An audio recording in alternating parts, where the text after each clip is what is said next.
Flower, and last night I caught a screening for The Wolfman. Wolfman was directed by Joe Johnston, whose most recent projects were Hidalgo in 2004 and Jurassic Park 3 in 2001. This movie stars Benicio Del Toro as Lawrence Talbot, a famous stage actor who comes home to investigate the mysterious killing of his brother by a wild animal at the request of his brother's fiancée, Gwen, played by Emily Blunt. Lawrence ignores his father's warnings about going out under a full moon and gets bitten by the savage creature and finds himself undergoing strange changes himself, according to the lunar calendar. Originally, this movie was slotted for release in November 2009, and it was pushed back to February 2010. I guess some extra footage was shot, and the final product really kind of shows the mismatched presentation. This remake of the 1941 classic monster movie invents new conflicts of a love story and family curses and secrets, but worked surprisingly hard at staying true to the appearance of the fully transformed Wolfman from the original. My question is why?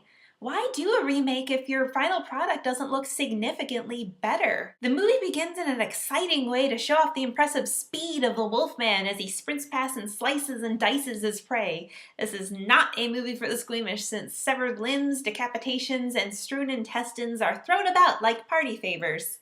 While kept in the shadows, the Wolfman seems to be quite the formidable and frightening predator. The second half of the movie spends more time in close-up with the monster, and the closer we get, the less impressed we are. He looks like he's wearing a big furry suit with clothes over it and a mask when he's fully Wolfman. The CGI is a little bit poorly done in spots, and instead of all the fast running on all fours that we get in the first part, he starts loafing around on two legs and he gets a little bit awkward, and he isn't as supernatural and scary as he was. I did get the creeps during the bone-breaking transformations of man into beast, and I found it really chilling how much blood was caked on Talbot's human face and clothes at daybreak.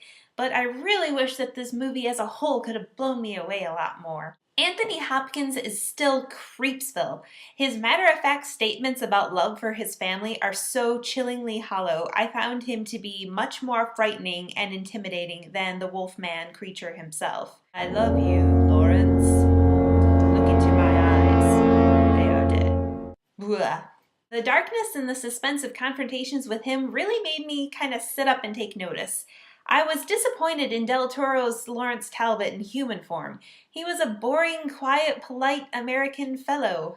Emily Blunt's Gwen was very prim and proper, so I'm really not sure where his attraction for her beauty turned into some sort of lust for her. As far as her reciprocation, I really had my doubts that Talbot teaching her how to skip stones really did the trick and made her fall for him. Their chemistry was really weak, and I could almost see her pulling away from him in certain scenes. Hugo Weaving has been a favorite of mine since The Matrix and Lord of the Rings, and he continues to develop very fun characters.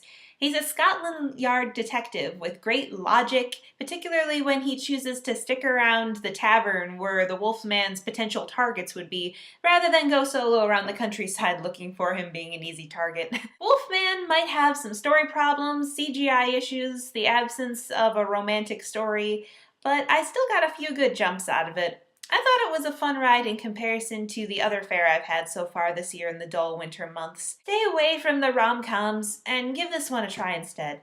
Or wait to rent it. Either way, I still kind of like watching monster movies, even when they're terrible. Check out our other movie reviews at hauntedflower.com, your place for fantastic apparel, action figures, and collectibles. Also, you can follow us on Twitter, fan our Facebook page, or add us as a friend on MySpace or Rotten Tomatoes. If you're local to the Indianapolis area, visit indiemojo.com for details on how you can win free screening passes.